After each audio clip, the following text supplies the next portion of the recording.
أهلا بكم.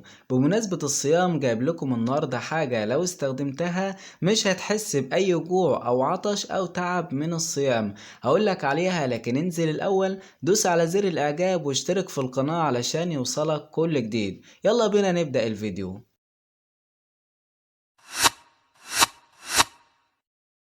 جايب لكم النهارده حاجة اسمها رويال جيلي.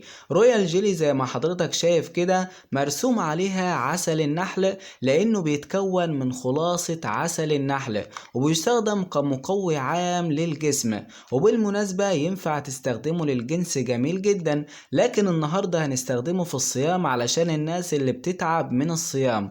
لو استخدمته انسى حاجة اسمها جوع أو عطش أو تعب من الصيام.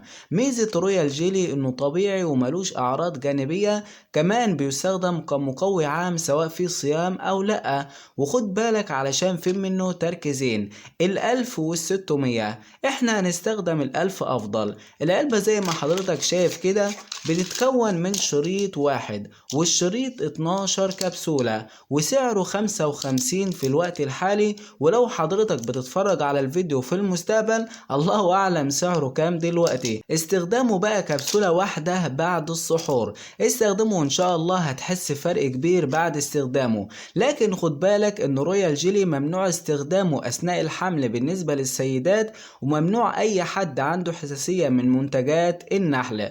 وزي ما عودتكم في كل فيديو انا مش دكتور ولا صيدلي، لكن بجيب لكم حاجات ناس جربتها وجابت معاها نتيجة كويسة، فبقول لكم عليها على اساس انها تجيب معاكم نتيجة كويسة. لكن ما تستخدمش اي حاجة غير لما ترجع للدكتور او الصيدلي، لان هم اكتر اتنين هيقولوا لك الحاجة دي تنفع معاك ولا لا. ما تنساش بقى الاعجاب بالفيديو واشترك في القناة علشان تشجعنا على الاستمرار. سلام عليكم.